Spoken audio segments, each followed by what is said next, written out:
Olá, sejam muito bem-vindos ao Papo Certo aqui na RS Play TV. No programa de hoje vamos falar sobre vendas, um assunto importantíssimo que toda empresa que pretende crescer tem que dominar. No programa de hoje vai ser sobre não é somente sobre vendas, mas sobre vendas complexas.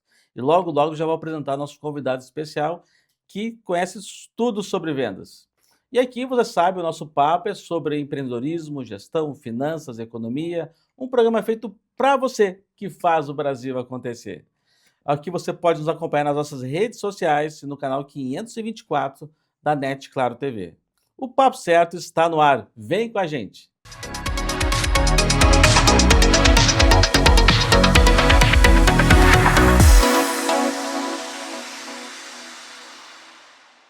Bom, no programa de hoje, então, vamos estar falando sobre vendas, mas não somente vendas, mas sobre vendas complexas, um assunto que todo gestor, empresário, empreendedor tem que conhecer e saber a importância dessa área da empresa, né, que é fundamental para o crescimento. A minha empresa tem várias áreas importantes, mas o crescimento está muito ligado também a essa parte comercial. E quem está conosco hoje é o sócio da Gol Fenício, especialista em vendas, Gabriel Chu, seja muito bem-vindo. Obrigado, João. Né? Vamos bater um papo sobre essa importância das vendas. Eu tenho uma minha carreira muito na área de vendas ao longo do tempo, trabalhei num banco, fui trainee do banco e fui vender, aprendi muito com esse banco a vender, e depois fiquei um bom tempo na área da Ambev, na área comercial, uma companhia de bebidas, e que também aprendi muito, e agora no Grupo Forte também, a gente sempre está aprendendo todo dia um pouquinho de vendas, que a gente sempre tem uma técnica nova, um aprendizado novo, um quebra-gelo novo. E Gabriel, que tu faça um pouquinho então dessa importância de vendas, né? E também falar um pouquinho o que que é uma venda complexa. Boa. Bom, vamos lá. Começando então, acho que é importante fazer essa distinção, né, do que é uma venda complexa e o que é uma venda simples. Talvez um outro nome de venda complexa é uma venda consultiva, né, que é o foco muito da Fenício. Uma venda consultiva é uma venda que ela tem um ciclo de vendas mais longo, ou seja, não é algo que eu vendo em meia hora, é algo que talvez eu demore 2 semanas, 2 meses para fechar esse Não é aquela negócio. venda transacional, né? Vou comprar um sapato novo, vou lá, olhei, gostei, experimentei e levei. Exatamente. Então eu tenho um ciclo mais longo, eu tenho um ticket médio mais alto, então são produtos que não custam aí R$ 200, como comprar um tênis, uma roupa, é algo de talvez R$ 200.000, 1 milhão para cima. Então, além do ciclo de vendas longo, um alto ticket médio é uma venda muito consultiva, ou seja, uma venda muito técnica, onde muitas vezes envolva mais pessoas da organização para conseguir fechar aquele contrato, né? Eu não dependo somente de um vendedor, mas sim também de uma equipe aí mais capacitada para apoiar durante todo esse processo de negociação. E aqui lá na nossa equipe lá tem a pessoa do comercial que vende o nosso sistema, o RP Uhum. Forts Hub. Mas ela vende, faz uma pré-venda, mas depois tem a venda técnica que vai estar junto uma outra colega que é especialista no produto, que vai apresentar tecnicamente, tirar as dúvidas técnicas, e até você tem outro, da outra parte do cliente também vai ter uma pessoa técnica acompanhando também. E muitas vezes nessas passagens de bastão é onde as empresas acabam se perdendo, né? Então o vendedor ele começa um relacionamento com o cliente, faz algumas perguntas, alguns questionamentos iniciais e no momento que passa para a equipe técnica, algumas dessas informações se perdem. E aí acaba tendo muito retrabalho, acaba tendo muita pergunta repetida para o cliente e muitas vezes isso acaba gerando um desatendimento. Ah, isso é muito frustrante para o cliente, ele fica, sei lá, meia digo no telefone, por exemplo, telefone, né, a pessoa fala lá, fala todo o problema, o que está precisando, fala detalhes. "Ah, vou passar para a área responsável". Passo para a responsável: "Ah, seu João, o que que eu posso lhe ajudar?". "Pô, tem que eu posso pô, tem que explicar, já falei, mas eu vou explicar tudo de novo". Daí tu fala tudo de novo, o teu problema e tal. "Ah, mas isso tem que ser com um especialista da área tal". Vou lhe encaminhar. Chega no especialista da área tal, eu tenho que Uhum. repetir tudo de novo, isso vai gerando essa fricção, esse momento que vai ficando mais, a pessoa começar a perder a venda, né. Exatamente. E aí, para resolver isso, nós na Fenício acreditamos em três principais pilares, que é processo, pessoas e ferramentas. Então, para nós, essa é a tríade aí para que eu consiga melhorar a minha produtividade comercial. E é muito comum que as empresas elas acabem hiperfocando em um desses três pilares. Então, eu vou focar durante um semestre somente em refazer processos. Então, eu contrato várias consultorias aí para estruturar o meu processo comercial. mas eu não tenho uma ferramenta que apoie esse processo. Então é o clássico, né? Eu desenhei lá todos os meus processos, mas para seguir eles, os meus vendedores eles têm que acompanhar 400 planilhas diferentes em locais diferentes. Então, primeiro é a parte de processo, depois eu preciso ter ferramentas que suportem esse processo. Seja o meu CRM, sejam plataformas de automação, plataformas de enriquecimento de dados, eu preciso ter insumos tecnológicos que facilitem a produtividade da minha equipe. E por último vem a parte de pessoas, onde eu preciso ter vendedores bem treinados, bem qualificados, que tenham um bom entendimento comportamental, entendam de técnicas de negociação, para que eles consigam extrair o melhor do processo dentro das plataformas mapeadas. Essa questão de ter essa venda complexa. Deixa eu te fazer uma pergunta, Gabriel. Daí é a tua percepção. O ciclo de venda aqui no Rio Grande do Sul, comparando com São Paulo, é maior? Boa pergunta. Eu acho que depende um pouco de quais mercados eu estou trabalhando, tá? Mas se eu fosse falar como geral, eu diria que é um pouco mais longo, tá? O gaúcho ele ainda tem um pouco de demora nesse processo de decisão, né? Lá em São Paulo, o mercado ele ainda é um pouco mais rápido. Mas falando no tópico de ciclo de vendas, acho que um ponto muito importante é que os empresários, os gestores comerciais que estão assistindo, eles tenham esse dado muito claro, tá? Uma coisa que acontece muito nas empresas que nós atendemos é eles não sabem qual que é o ciclo de vendas e eles nos falam, cara, meu ciclo de vendas ele é bem abrangente. É mais ou menos aí entre 2 semanas e 3 meses. Cara, isso não existe um ciclo de vendas que é de 2 semanas a 3 meses. O que normalmente acontece? O vendedor ele não tem controle sobre o processo de vendas da sua organização. Então o que acontece é que as oportunidades elas ficam paradas muito tempo no funil. Então, na verdade, não é que o meu ciclo de vendas ele demora 3 meses. Na verdade, é que ele está estacionado em uma fase por muito tempo. E muitas vezes aquela oportunidade ela deveria até ter dado como perdido dentro do meu CRM e ser reaproveitada em um outro momento. Então, quando eu tenho um ciclo de vendas muito estendido, né, de 2 semanas a 3 meses ou de 2 meses a 6 meses, é muito provável que esse número ele esteja errado. Na verdade, tem um problema de processo, um problema de agressividade comercial, onde o vendedor deixa a responsabilidade da negociação pelo lado do cliente. Eu vejo que tu fosse um pouquinho do timing de vendas, né? A pessoa ligou, está interessada, e daí o vendedor leva 2 dias para retornar, daí é para agendar uma reunião para a semana seguinte, e depois o cliente não responde mais. Esse é um ótimo ponto, tá? Nós, inclusive, além da Fenício, temos uma outra spin-off, que é o Alan, onde nós construímos agentes de IA para melhorar essa produtividade e melhorar esse FTR, né, que é o First Time Reply, que é super importante hoje em dia.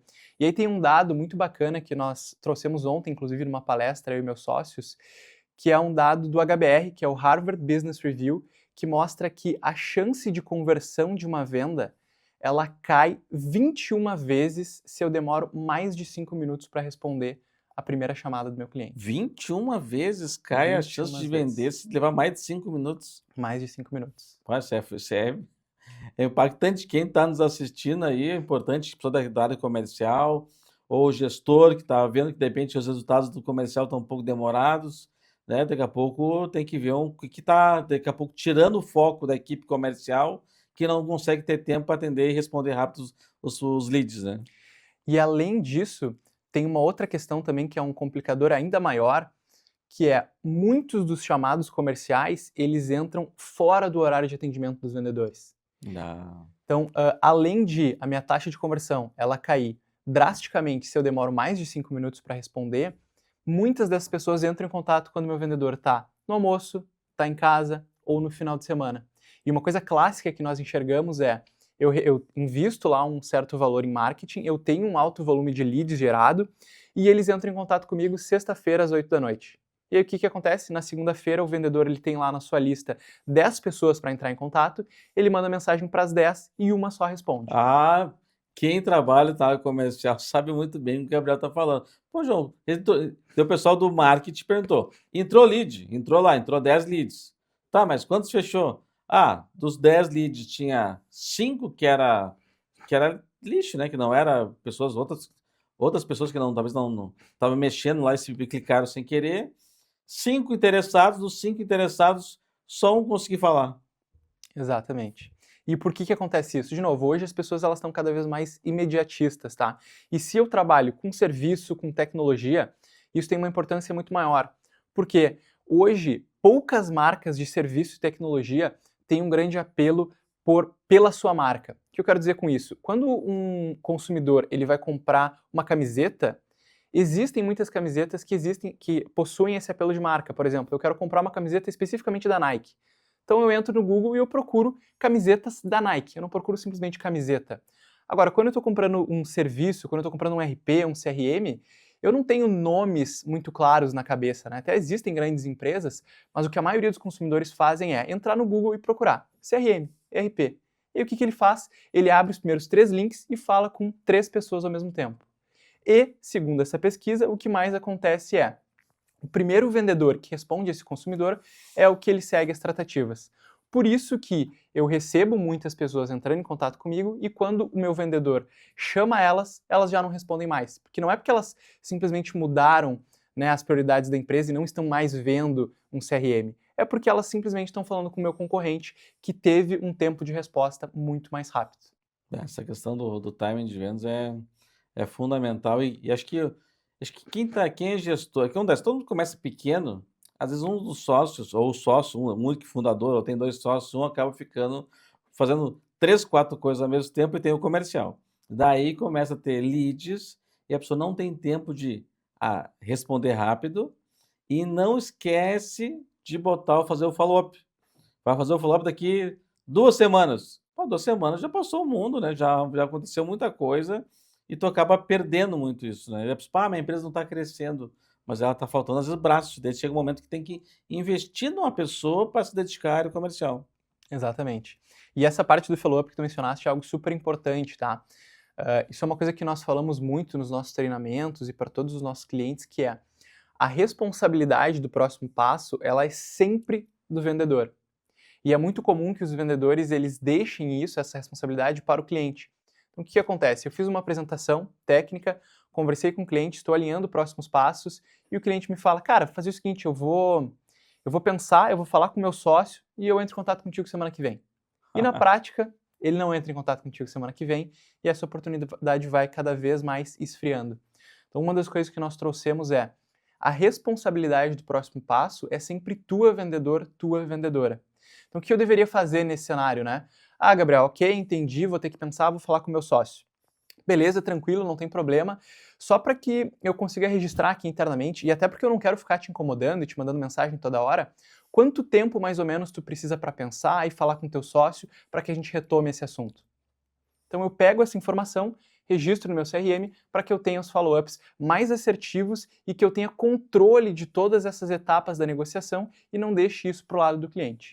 Às vezes pode ser uma desculpa porque não gostou de alguma coisa, mas pode ser que até esteja interessado efetivamente em comprar da gente, só que tem milhares de coisas para resolver no mesmo dia, né, a ideia é aquele que liga para ele, ajudou a lembrar, ele acabou fechando, mas ele está até interessado mais no outro, mas o outro não ligou de volta e ficou por isso. Exatamente. Isso acontece muito, tá? Até tem uma história muito legal que eu lembrei agora que tu comentaste isso, João. Durante muito tempo eu trabalhei em multinacionais fora do Brasil. E eu trabalhei numa empresa chamada Nosto, onde nós vendíamos plataformas de hiperpersonalização para grandes empresas de e-commerce. E eu fiquei responsável por fazer a expansão aqui do mercado brasileiro. E uma das minhas responsabilidades era escolher uma agência para fazer todas as nossas campanhas e divulgações aqui para o território nacional. E é algo que, cara, tá fora da minha alçada, não é a minha especialidade, né? Mas eu fiquei com essa responsabilidade, tive que buscar fornecedores. E aí eu busquei 3 grandes plataformas para fazer isso, e dessas 3 tinham 2 que não nos atendiam muito bem, uma que atendiam 100% e eram um pouco mais baratos, e uma outra que atendia 90% ali das pendências que nós tínhamos e eram um pouco mais caros. Só que o que acontece, mesmo eu tendo sido responsável por buscar esse fornecedor, eu tinha 1 milhão de outras coisas para fazer, né? E quando eu entrei em contato com eles, cara, beleza, fiz a minha levantamento inicial, passei para minha diretoria e meio que deixei aquilo lá engavetado, escanteado, até que fosse cobrado novamente por isso, né? E esse vendedor da segunda empresa, que não atendia 100% e era mais cara, ficou no meu pé o tempo inteiro, me ligando, me convidando para eventos, me mandando conteúdo, até que quando a minha diretoria me cobrou de novo se eu tinha tomado uma decisão, eu acabei chamando essa outra empresa que ela não atendia 100% e que ela Era mais era mais cara. cara. Por quê? Porque esse vendedor entendeu que o meu principal problema era simplesmente entregar uma solução minimamente viável. Não era a minha maior prioridade naquele momento aquilo lá. E ele resolveu metade da minha vida, ele fez todos os materiais, mandou as apresentações lá internamente. Então, ter esse entendimento que o produto que tu está vendendo, que tu está oferecendo, nem sempre ele é 100% o ponto focal daquela pessoa. O empresário, o diretor comercial, de marketing, financeiro, essa pessoa tem 1 milhão de outras prioridades além de comprar o teu produto e o teu serviço. Também queria falar só um pouquinho, Gabriel, que às vezes num processo de venda complexa, às vezes tu não começa conversando com o decisor. Tive uma venda agora que fechamos esse ano, que eu levei um ano para fechar, não, um ano para achar o sim do cliente e mais uns 2 meses para a questão do contrato, Uhum. tá? E eu comecei falando com uma pessoa, depois chegou a diretora executiva, depois de conversa estressar com a diretora executiva, daí eu tive acesso ao dono da empresa, que quis me conhecer antes de dar o sim. Então, que tu fosse um pouquinho que às vezes a pessoa fala com uma que é fundamental, porque se não fosse essa pessoa tu não vai adiante, mas até chegar o decisor. Tu comentaste, né, que às vezes eu acabo não conseguindo falar com o decisor no início. Eu diria que quando eu estou falando de uma venda consultiva é quase a regra, né? É muito difícil eu conseguir falar com o decisor no primeiro contato. Então é importante que eu faça esse escalonamento com influenciadores até chegar nos meus decisores. E de novo, né, a gente falou muito sobre passagem de bastão interna. Essa passagem de bastão do cliente também é um ponto muito importante dentro de uma estrutura comercial. Por quê? O que muitas vezes acontece?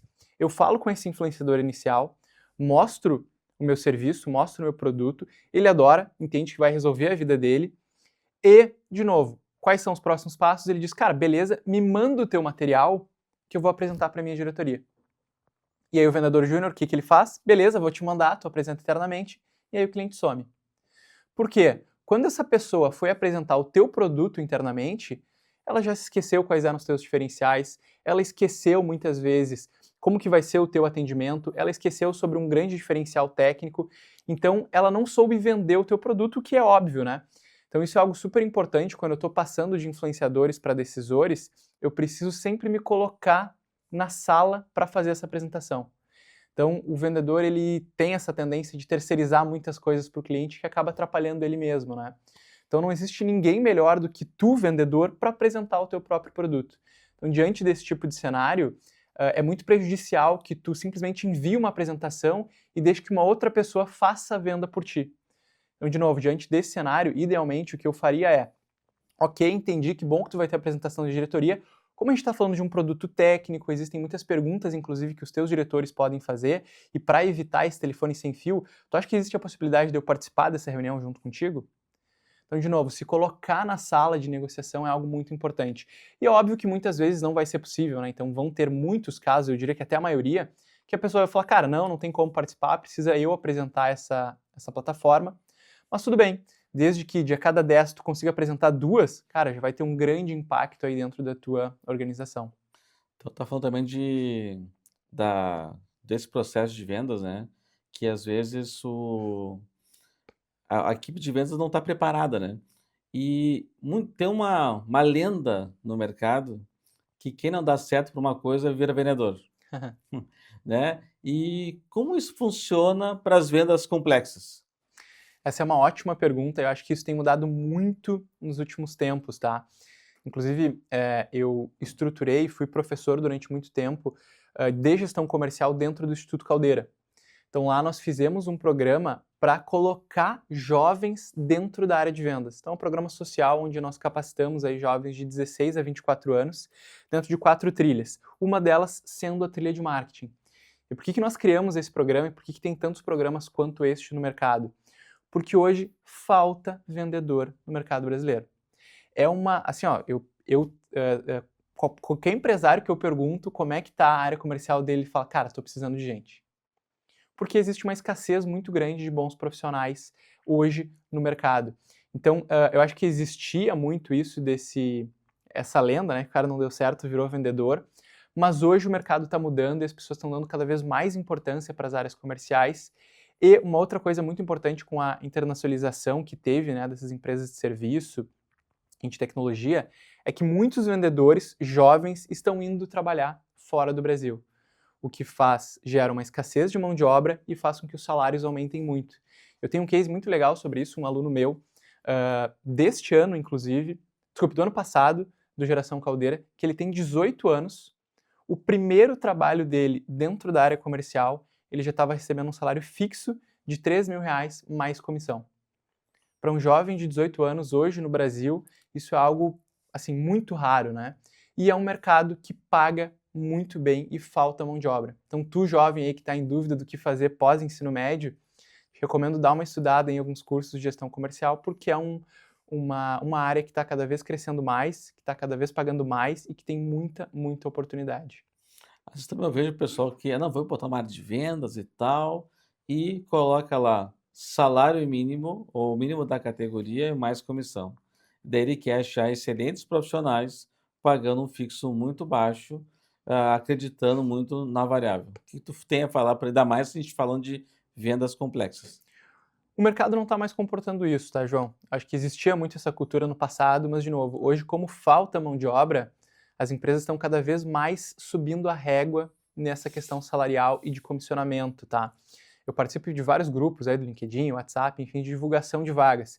E é muito comum empresas, inclusive de portes diferentes, até empresas de grande porte, divulgarem uma vaga para assistente comercial, SDR, BDR, enfim, com um salário baixo, e daqui a 6 meses eles repostarem a mesma vaga com salário 20%, 30% maior. Porque as vagas não são preenchidas. Hoje o profissional da área comercial está sendo muito valorizado, tem muita vaga dentro da área e, de novo, bons profissionais, até profissionais júnior, estão conseguindo se recolocar no mercado muito fácil, tá? Então isso é algo que está mudando muito rápido. Agora falando especificamente sobre comissionamento, né? Muitas vezes eu converso com empresas também que têm essa dúvida. Cara, como é que eu faço essa distribuição, né? Eu dou um salário mais baixo e peso mais para o comissionamento. Isso, óbvio, é algo que depende muito do mercado, tá? Mas uma regra que nós temos visto para empresas que possuem uma venda consultiva é que, independente do valor, o vendedor ele tem a possibilidade de dobrar o salário dele com comissionamento. Ou seja, se eu estou pagando lá para um vendedor mais júnior R$ 3.000 fixo, ele tenha, com atingimento de meta, a possibilidade de chegar em R$ 6.000, ou seja, 3.000 fixo mais 3.000 de comissão. Então essa é meio a regra que a gente vê muito aí nas empresas hoje e que tem funcionado bastante. Interessante. Bom, Gabriel, lá na Fortes, que começamos há 22 anos atrás, a gente começou a partir do cliente zero, literalmente o cliente zero. E naquela oportunidade, existia uma coisa que não existe mais, e tem pessoas que estão nos assistindo que nunca viram, que é a lista telefônica. Tinha a lista telefônica e tinha as páginas amarelas. E nós, naquela época, fazíamos telemarketing. Temos clientes de 22 anos que vieram daquela ação comercial de ligação pelas páginas amarelas e funcionou. Não era fácil, tinha 100 ligações, tu conseguia falar com 10, com 15, dos 15 tu tinha reunião com 2, 3 e fechava com 1. É mais ou menos assim, né? Só que eu quero saber se hoje essa ligação por telefone fria ainda é uma boa alternativa para a área comercial. Ótima pergunta, isso é algo que a gente recebe muito, tá? A resposta exatamente para a pergunta que tu fez é não. Hoje, a ligação fria não funciona. O que funciona? Uma ligação quente. Porque na época que tu começaste, né, João, as pessoas elas recebiam poucas ligações. Então eu acabava estando mais propício de aceitar, e mesmo assim a taxa era baixa, né? Imagino que de 100 ligações tu conseguia falar aí com umas 10 pessoas, e dessas 10, uma ou duas iam para uma próxima etapa, né? Hoje esse número ele é ainda menor, tá? Mas a ligação em si, ela ainda funciona, só que eu preciso ter um trabalho de aquecimento para essa ligação. Então hoje nós trabalhamos muito com uma questão de multicanalidade, né? Onde eu vou abordar o meu cliente no outbound, que é essa prospecção ativa, em vários canais diferentes. Seja LinkedIn, seja e-mail, seja WhatsApp, para daí fazer uma ligação. Então essa esteira de comunicação, ela precisa ser muito mais personalizada, tá? Então a gente trabalha muito com automações, onde eu vou enviar um e-mail para essa pessoa, vou mandar uma mensagem no LinkedIn, para daí fazer uma ligação, e aí sim a ligação ela tem uma assertividade ainda relevante no mercado. Então tem que esquentar, mandar mensagens, fazer ações também de redes sociais para aparecer para aquela público-alvo que tu tá definindo. Bom, falando nisso, essa definição do público-alvo, as empresas que vendem para todo mundo têm mais resultados para aquela que é mais nichada? Essa é uma ótima pergunta, também depende um pouco do mercado, mas a especialização ela acaba facilitando em alguns quesitos, tá? Então, empresas que vendem especificamente para a indústria, por exemplo, acabam tendo um pedaço maior desse mercado por falarem muito tecnicamente com os seus clientes, né? Por um outro lado, eu ser um pouco mais abrangente em questão de segmentos, eu consigo falar com um público maior, tá? Então eu acho que depende um pouco de qual que é o meu produto, qual que é o meu serviço. Isso é uma coisa muito importante que nós trabalhamos também na empresa, que é a questão de teste AB. Todas essas questões que nós estamos falando, eu estou falando aqui de uma forma muito geral sobre um mapeamento do mercado. Agora, o que é melhor para a minha empresa? A resposta é, não sei, depende. Como que eu chego na resposta? Testando, tá?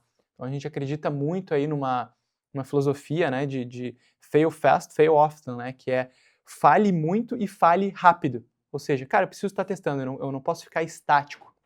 Eu preciso fazer muitos testes né, com uma variável, pelo menos uma variável diferente, e ir para aquele teste que está mais funcionando, né? Então, por exemplo, se eu quero testar abordagens comerciais e eu não sei se para minha empresa e para o meu público se encaixa mais uma mensagem mais formal ou mais informal, eu deveria testar. Eu vou pegar um pool de clientes, de prospects, e eu vou mandar 500 mensagens para um, 500 mensagens para outro, e aqui performar melhor eu coloco como padrão. E assim que eu tiver ela como padrão, eu já vou executar outro teste, tá? Então isso é uma coisa que acontecia muito aí, eu tenho visto, infelizmente, se perdendo essa parte dos testes, né? Tem uma coisa que eu pessoalmente chamo aí, falo em palestras da linkedização do mundo, né?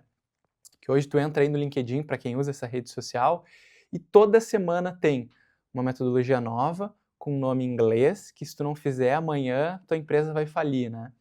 Então, tu, empreendedor, não deveria seguir esse tipo de tendência, tá? Isso é uma coisa mais muito em relação à rede social, para gerar cliques, gerar engajamento, e eu não deveria esperar por essa fórmula mágica que vai resolver o meu negócio, tá? A verdade dura e crua é que trabalhar dá trabalho, ter bons resultados é trabalhoso, é lento, e eu preciso testar.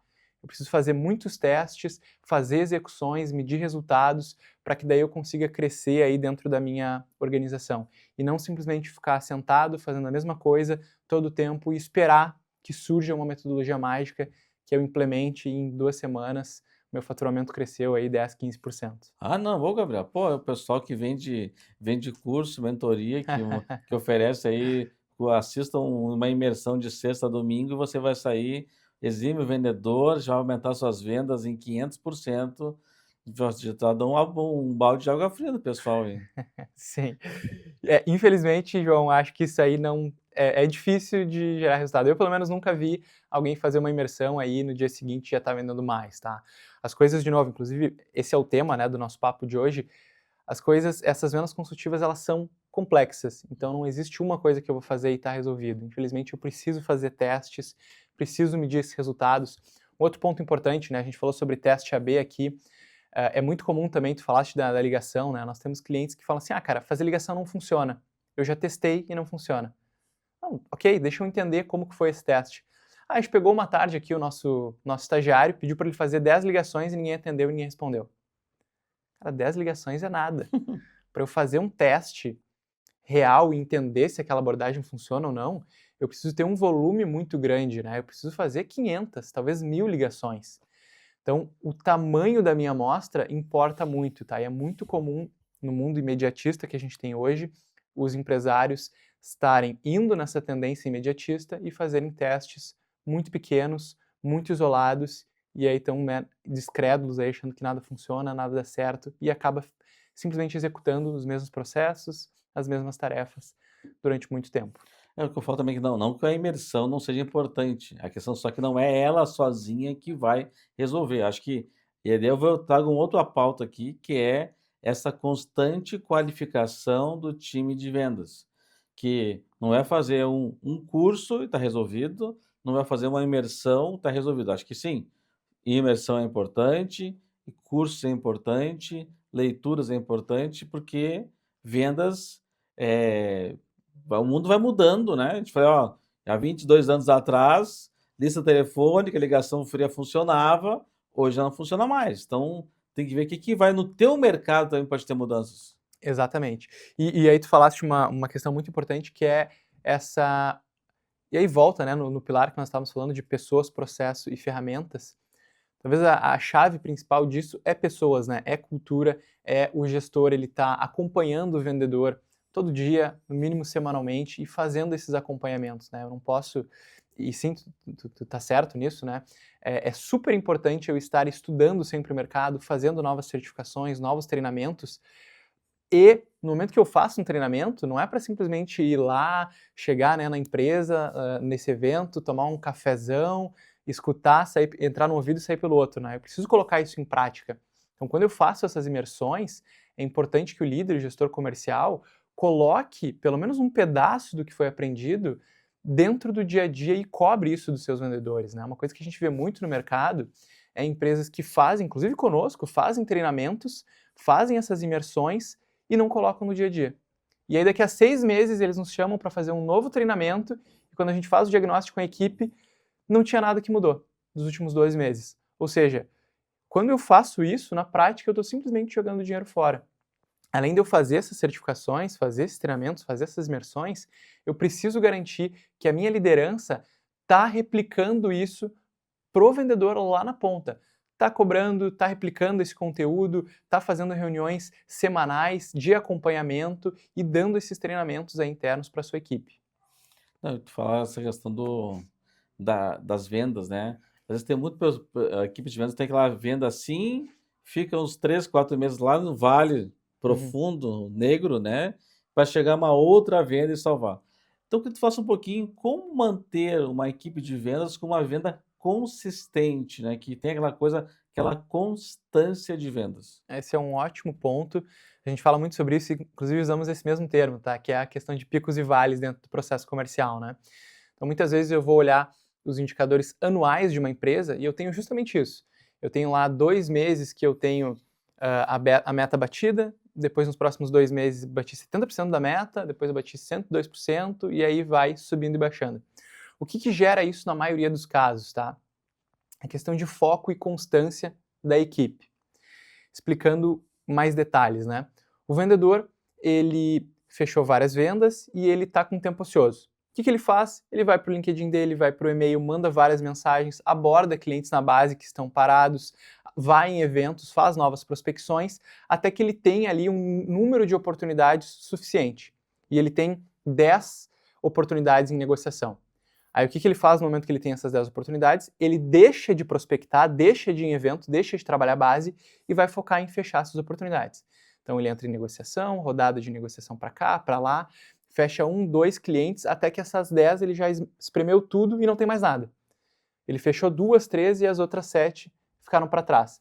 E aí ele chega no início do próximo mês e não tem mais nada no funil dele. Aí ele volta a participar de evento, fazer ligação para a base, buscar novas prospecções, buscar clientes, e ele fica nessa constância, né? De primeiro ele levanta oportunidades, drena elas, levanta mais oportunidades, drena elas. Então isso deveria ser uma constância de estar sempre fazendo levantadas de novas oportunidades, tá? Então isso é uma coisa muito comum e algo que tu pode fazer hoje para melhorar os teus resultados, que é, ao invés de ter metas somente de receita para a tua equipe, também ter metas de abertura de oportunidades. Então, ao invés de eu olhar somente para o final do meu funil, eu também preciso olhar para o início do funil, né? Então, sim, eu preciso ter meta de receita, preciso ter meta de vendas e eu também preciso ter meta de prospecções, envio de e-mails, envio de mensagem de LinkedIn, participação de eventos, aberturas de novas oportunidades. Porque se eu estiver sempre abrindo oportunidades, eu vou ter sempre novos negócios dentro do meu funil e eu vou ter uma previsibilidade maior de receita.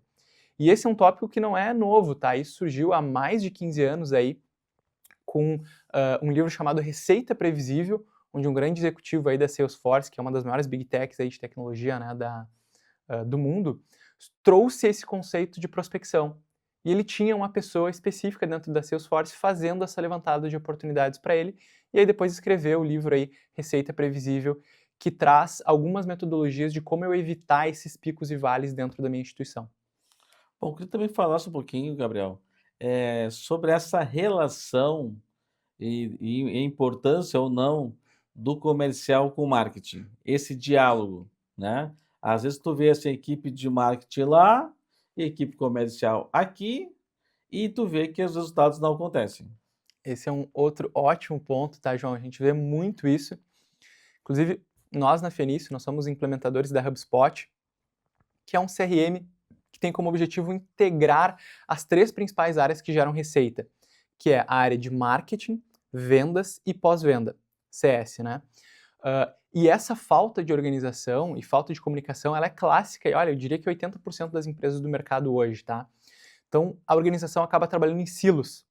Eu tenho lá meu time de marketing separado na sala deles, com as metas deles, as prioridades deles, e eu tenho do outro lado da empresa, na sala deles, com as prioridades deles, as metas deles, a área de marketing. E isso é muito prejudicial para a empresa, né? Porque na prática essas duas áreas elas deveriam estar muito mais conectadas e olhando a receita. Então uma das coisas que a gente indica é que, de novo, aquela tríade, né? Os meus processos eles precisam estar conectados entre as duas áreas. Eu tenho que ter ferramentas que conversem entre si. A parte de ferramentas é muito importante, né? A gente vê muito no mercado aí de vendas consultivas as empresas terem ferramentas separadas para essas áreas. Então eu tenho uma ferramenta do marketing, né, uma RD Station da vida, e eu tenho uma plataforma para o time comercial, Pipedrive, né, outros CRMs de mercado. E o que muitas vezes acontece? As plataformas não conversam entre si.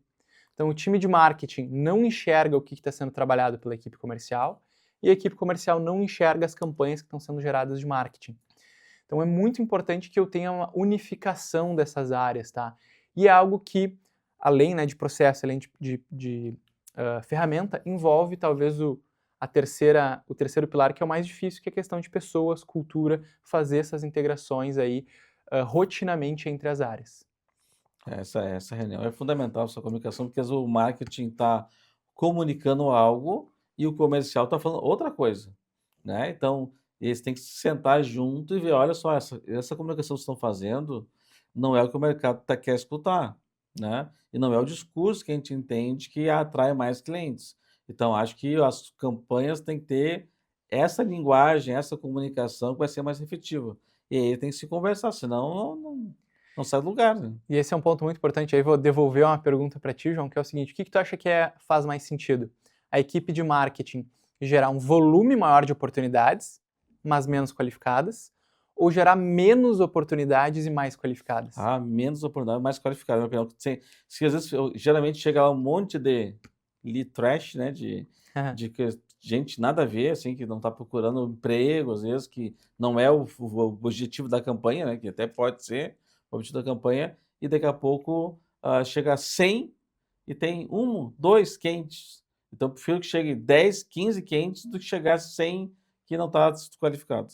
Perfeito. E eu acho que quem deveria tomar essa decisão são as duas áreas em conjunto, tá?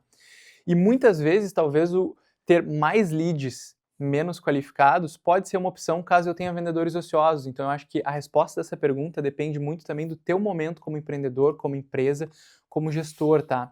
Mas o importante é que as áreas estejam alinhadas. Então, às vezes, a equipe de vendas tem uma expectativa de que eu quero receber poucos leads, mas leads qualificados. Só que o gestor de marketing, ele tá com outra visão, que é, não, cara, para nós é importante volume. A meta do time de marketing é número de leads. Não interessa se é qualificado ou não, vocês têm que gerar lead. E aí, cara, vem campanhas muito generalistas, sem qualificar, sem ter, né, formulários mais criteriosos e chega muita porcaria, muito trash lead, como tu mencionaste, dentro do funil do vendedor. Ou às vezes é até o contrário, tá? A equipe comercial ela está se reestruturando, ela contratou pessoas mais júniores para fazer a qualificação inicial, esperando um grande volume de leads, e lá na sala do marketing o pessoal se reuniu e falou, não, vamos mudar nossa estrutura, vamos entregar muito menos leads, mas vamos entregar eles mais qualificados. E aí, essa equipe de vendas fica com os seus vendedores júniores ociosos, sem ter o que fazer e tendo um custo muito alto de pessoas.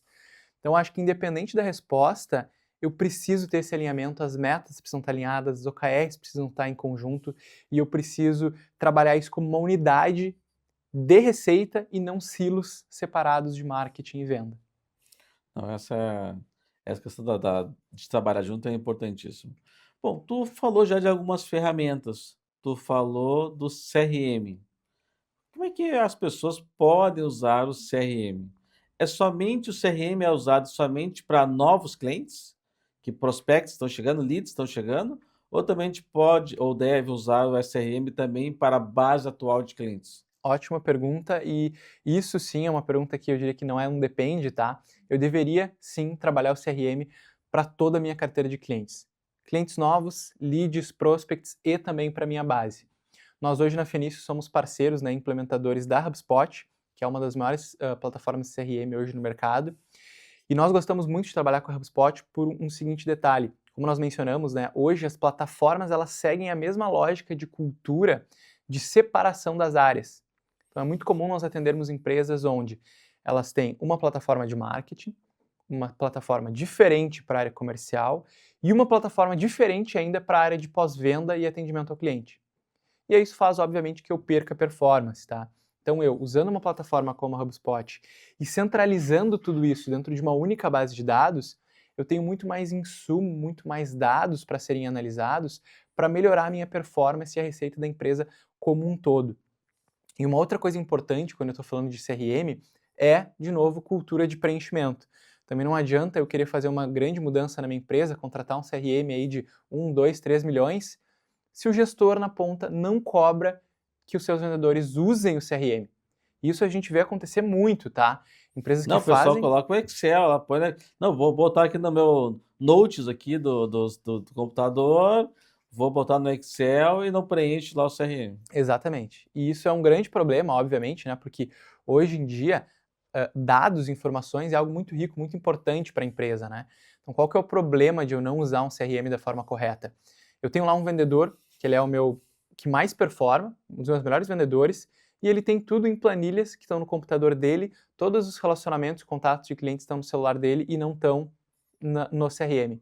E em algum momento esse vendedor sai, vai para uma outra empresa, talvez vai até para o concorrente, e o que acontece? Ele leva todo esse histórico, todos esses contatos, e a empresa perde anos de histórico, anos de relacionamento do que aconteceu com seus clientes.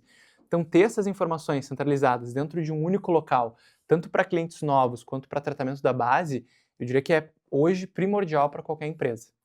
Que também é aquele CRM que é preenchido de uma maneira muito sintética. Liguei para o cliente já tal. Isso que botou ali. Só que ele ficou 15 minutos com o cliente, um prospect no telefone e só escreveu isso. Liguei para o cliente já tal. Vou te falar um pouquinho dessa questão qual a importância de preencher um CRM de uma maneira mais detalhada. Esse é um outro tópico também que entra muito, né, dentro da nossa organização, e os nossos clientes nos perguntam muito. E tem uma fala que eu gosto muito que diz o seguinte, tá? Tudo que não está no CRM não existe. Ou seja, se eu fiz uma comunicação com o meu cliente e não está no CRM, tu não fez aquela comunicação com o cliente. Ele precisa ser o centralizador de informações. E também tem o outro lado da moeda disso. Então é muito comum que as empresas elas vão do 0 ao 80 muito rápido. O que eu quero dizer com isso? Eu tenho lá 200 planilhas, não tenho nada organizado, fiz um grande investimento, contratei um CRM, contratei uma empresa para implementar, e agora eu começo a cobrar que o vendedor ele coloque tudo no CRM. Cara, se tu levantou da tua cadeira para falar com o cliente, tu cadastra lá. Se tu mandou o oi no WhatsApp, coloca lá. Se tu ficou 15 minutos no telefone, eu quero que tu coloque todas as informações que foram conversadas. E aí eu burocratizo muito o trabalho do meu vendedor. E eu gero um retrabalho muito grande para ele. Então, existe um meio termo, né? Eu não posso também cobrar que o meu vendedor seja um escravo de digitalização. Ou seja, ele não pode ficar o dia inteiro lá registrando coisas no CRM, tá? Então tem um meio termo que eu preciso achar para que eu tenha informações congruentes, dados que vão me ajudar e que eu também não torne o meu vendedor lá uma pessoa que vai ficar o dia inteiro fazendo tarefas burocráticas dentro do CRM. E aí uma forma importante, tá? Uma metodologia para que eu encontre esse meio termo é o seguinte, fazer uma pergunta como gestor, como empreendedor.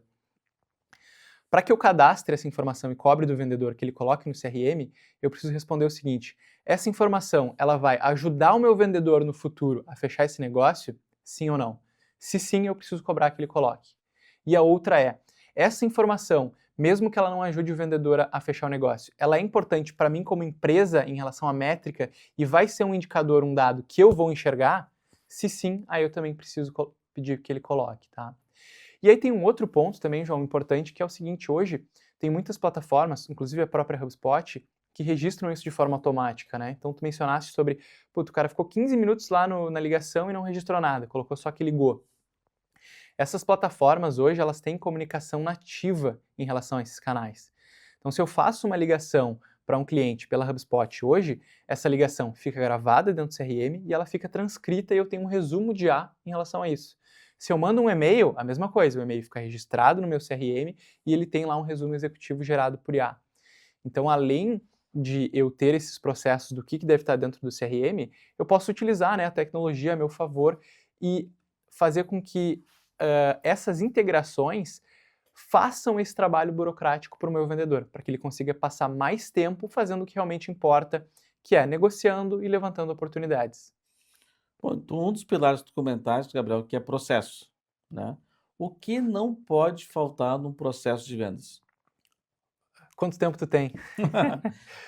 Muitas coisas, tá? Mas vamos lá, para dar algumas sugestões mais práticas para ti que está em casa aí e quer já fazer umas melhorias a partir de hoje. Eu diria que o mais importante, se eu tivesse que escolher uma coisa em relação ao processo, é próximo passo. Isso foi algo que a gente comentou bastante hoje, né? A responsabilidade do próximo passo é sempre do vendedor. E é uma coisa que eu, como gestor, preciso cobrar. Eu preciso que eu estou negociando com 10 empresas, todas elas, 100% delas, tenham um próximo passo agendado, marcado na agenda, sinalizado no CRM, que seja a responsabilidade minha do vendedor. Então, se eu tenho 10 oportunidades que eu estou negociando, ou 50, todas elas eu preciso saber qual que foi a última coisa que nós conversamos, quando que vai ser o próximo passo, quando que eu vou falar com essa pessoa, quando que eu vou ter que retomar esse contato, quando que eu vou ter que cobrar esse gestor sobre um retorno da proposta, tá? Então, ter os próximos passos mapeados, agendados e responsáveis pelo vendedor é primordial quando eu estou falando de processo. É importantíssimo essa questão. Tu também falou uma hora de CRM, falou assim, não, vou investir 3 milhões lá para poder implementar o CRM. Tu falou assim, também tem soluções, eu vou ter, tem solução CRM por R$ 50, tem solução top por R$ 109. Então, só para o pessoal que está nos assistindo, daqui a pouco, não, mas botar um CRM, o Gabriel falou que é 3 milhões. Tanto que eu falasse também dessa questão de que tem. Na pior das hipóteses, se não tiver condições de pagar um CRM, tem o Excel. Exatamente. Na verdade, até o Excel eu diria que não, tá, João? Por quê? Hoje tem SRMs, você falou de R$ 50, tem CRMs gratuitos. Então, Pipedrive, falando alguns, né? Falei muito de HubSpot, porque acho que é o mais completo hoje no mercado, mas tem vários CRMs gratuitos. Então, Pipedrive, Agendor, Bitrix 24, então tem várias plataformas gratuitas que eu posso implementar hoje para ter essa organização. É óbvio que elas não vão ter tantos recursos, tá? Mas sim, eu posso iniciar essa cultura com recurso zero, tá? Eu posso implementar um CRM gratuito hoje dentro da minha organização, tá? Então eu trouxe o exemplo de 3 milhões, porque às vezes as empresas fazem altos investimentos e não usam, que acaba sendo até pior, né? Mas é óbvio que eu não preciso fazer o primeiro investimento algo muito alto, né? Agora, começar a dar o primeiro passo é algo super importante. Então, se tu que está em casa hoje, está cheio de planilha aí com os teus vendedores, cara, dá uma olhada nesses que eu falei, contrata uma solução mais barata ou até gratuita, que vai ter um impacto muito grande a médio e longo prazo. Bom, tu falou também tem muitas empresas que investem muito em tecnologia, investe em... Dou um exemplo do líder de mercado, RD Station, investe em CRMs caros e investe em processos e não tem resultado. O que pode ser o problema? 98% dos casos, pessoas e cultura. E, de novo, isso infelizmente acontece muito hoje, tá? As empresas elas fazem investimentos altos, mas elas focam somente num dos 3 pilares que nós falamos.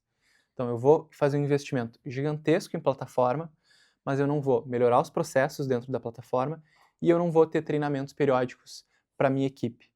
Então, quase 98% das vezes que um investimento de plataforma dá errado, não é por questão de integração, não é por questão de falta de recursos na plataforma, quase sempre é por questão de pessoas e cultura, onde eu tenho um time executivo, um conselho, que contrata a plataforma e não dá treinamentos recorrentes para a equipe na ponta. Isso é complicado compra a ferramenta, não dá treinamento para utilizar e acaba a pessoa não utilizando, a ferramenta não serve para nada. E aí um outro ponto importante, né, João, que é o seguinte: recorrência de cobrança é tão importante quanto as definições desse processo. O que eu quero dizer com isso? Também é muito comum que contratei a plataforma, fiz um investimento alto, até dei os treinamentos e eu informei para o vendedor, olha, tu precisa registrar essa informação, tu precisa fazer o processo dessa e dessa forma. Só que eu fiz isso uma vez, eu não cobro isso semanalmente. E eu digo isso com todo carinho e respeito e admiração do mundo, tá? Mas vendedor é quase que nem criança. Se tu não tá em cima, cobrando, exigindo, ele volta a fazer do jeito que ele quer, tá? Então não é simplesmente, olha, mudamos o processo e eu vou falar isso uma vez. Não, o trabalho do gestor é cobrar. Eu preciso estar em cima do meu time toda semana, fazendo treinamentos, analisando resultados, garantindo que o processo esteja feito como nós decidimos. Então é importante que eu tenha essa recorrência, tá? Porque o vendedor, ele é muito inteligente em poupar esforços. Então, cara, eles me largaram um monte de informação. Eu preciso fazer um monte de coisas de um jeito que eu talvez não gosto. Não acredite que dê certo e não estão me cobrando, o vendedor deixa de fazer. Então, de Eu novo, até acho que não, essas pessoas, no modo geral, né? As pessoas pessoas querem no fazer geral. a maneira mais rápida e mais tranquila, com menos atrito, é normal. Então, sente em qualquer área, se tu for implementar um processo e não tiver esse acompanhamento, essa cobrança, essa orientação, até entrar, a empresa está mudando a cultura, uma parte da cultura da empresa. Esse processo de mudança até encaixar demora um tempo, né? Exatamente. E, de novo, a responsabilidade dessa execução é tua gestor, tua líder, tua empreendedor, tá? É responsabilidade tua garantir que isso dê certo. Tu precisa dar insumos para o teu vendedor, estar à disposição para eles, fazer os treinamentos, executar cobranças quando necessário. Então, a frequência na qual eu faço isso é muito mais importante do que simplesmente decidir qual plataforma eu vou utilizar. Bom, uma coisa a gente estava conversando nos bastidores aqui, que eu tenho um amigo, um grande amigo que é da área de TI, né, de desenvolvimento, né, e nós tínhamos debate, faz muito tempo esse debate, e agora ele já está mudando, já está dando o braço a torcer para mim, parte, né, que é o que é mais importante, vender ou entregar, né? E a gente estava nos bastidores e o Gabriel, tem um exemplo de uma situação que até fala sobre isso, né, que às vezes a gente, vou deixar para te responder. O que que tu... Esse é um exemplo muito legal. Eu gosto muito de falar desse exemplo, que é uma história, na verdade, do Eduardo. O Eduardo, ele é o CEO e fundador da F1 Commerce, que é uma plataforma para e-commerce, né, para empresas que fazem vendas online. Hoje, né, inclusive mudaram o nome, em vez de F1 Commerce é GoDeep, então caso alguém tenha aí interesse em plantar plataformas de e-commerce, procurem lá para o GoDeep. E quando ele construiu a empresa, quando ele estava iniciando, ele foi uma empresa incubada dentro do parque da Unicinos, lá em São Leopoldo. E ele iniciou a GoDeep na época do boom do e-commerce, né? Então, assim, tu chutava uma moita, saiam 4, né? 5, 10 empresas de e-commerce aí aqui no mercado. E ele conta essa história de que quando ele criou a GoDeep dentro lá do parque, tinham 10, 15 empresas melhores tecnologicamente, com mais recurso financeiro e com profissionais de desenvolvimento muito melhores do que o dele. E hoje, todas essas empresas não existem mais, faliram, não tiveram sucesso. Porque o foco dele foi em primeiro vender, para depois entregar. Então não adianta nada eu ter a melhor plataforma do mundo se eu não consigo colocar isso no mercado. E eu vejo muito isso em startups cujos sócios eles são muito técnicos e eles querem ter a melhor ferramenta do mundo para depois ter o go live. E aí eu fico anos desenvolvendo a plataforma, invisto milhões nisso muitas vezes, e aí quando eu vou colocar para a rua para vender, o meu discurso está errado, o meu posicionamento está errado. Na prática, o meu consumidor não vê tanto valor na minha plataforma.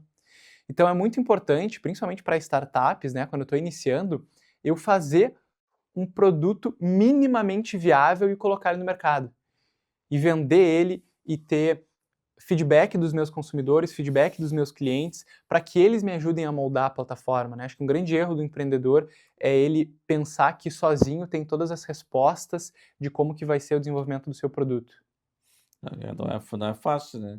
Bom, voltando aos 3 pilares: pessoas, processos e Ferramentas. ferramentas, tecnologia e ferramentas. Quem vai implementar do zero uma área comercial hoje? Qual é o primeiro pilar a ser implementado? Pergunta difícil essa, tá, João? Mas se eu tivesse que escolher, eu diria que pessoas. Acho que pessoas e cultura é uma das partes mais importantes aí do meu processo, tá? Então, inclusive, se eu fosse trabalhar nessa ordem, eu diria que é primeiro pessoas, depois processo e por último ferramenta. Como tu mencionaste, né, e não é incomum isso, eu fazer consultoria, prestar treinamentos para empresas que têm os dois muito bem alinhados e não têm ferramenta. E estão trabalhando em Excel e estão muito bem, tá? A ferramenta, ela é para aumentar a produtividade, melhorar informações, né? Tem enriquecimento de dados. Agora, eu diria que o principal disso é pessoas. Se eu tenho a melhor ferramenta do mundo, os melhores processos e tenho uma equipe desalinhada, não treinada e que não está com os objetivos alinhados, a minha performance não vai ser satisfatória. Então tá. Bom, o tempo está aqui passando rápido, né? Então, passou, tá. Quando o programa é bom, é light, vai fluindo, e tu nem vê o tempo passar, mas estamos chegando aos nossos minutos finais. Então, eu queria, Gabriel, uma consideração final para quem está nos assistindo, que está começando uma área comercial, uma palavra final. Boa. Bom, a gente falou de muitas coisas aqui, né? E eu falei muito sobre a questão de teste A/B. Então, se tu está começando agora e tu está perdido num mar de informações sobre o que fazer primeiro, eu acho que o principal é testa, coloca aí a cara a tapa, né? Faz as tuas primeiras abordagens e vai testando. Acho que é importante ler livros sobre área comercial, tem alguns que eu posso recomendar, acho que os principais é o Spin Selling e o Receita Previsível. É importante fazer qualificações e mais importante do que isso é tu, empreendedor, fazer os teus próprios testes. Então testa novas abordagens, testa as plataformas, tenta utilizar recursos para que tu consiga, né, falhar muito e falhar rápido. Às vezes as pessoas não querem errar nunca, né, e ficam anos planejando para ter uma abordagem assertiva e isso não existe, tá? Então acho que tem que deixar um pouco de lado e entender que errar faz parte do processo de empreender. Gabriel, muito obrigado pela tua participação, pelo teu tempo, com a tua contribuição aqui para a nossa audiência. Também queria agradecer toda a nossa equipe de produção, Amanda de Oliveira, Samuel Lemos, Justen, Maurício, Zeli, Juliano, toda a equipe que faz o programa acontecer. Também aos nossos patrocinadores, a Fortus, que tem uma solução 360 com contabilidade, RH, ERP, serviços financeiros, tem um serviço completo para as empresas. Ao Sindiconta, que congrega aí profissionais da área de contabilidade e fornece um excelente serviço para a sociedade. E, em especial, a nossa audiência, que a cada programa só aumenta, e a nossa grande gratidão pela audiência, que nos acompanha de segunda a quarta-feira, das 22 às 23 horas, ao pessoal que nos acompanha pelo YouTube, ao pessoal que nos acompanha pelas outras redes sociais. O nosso muito obrigado e até o próximo programa. Tchau, tchau.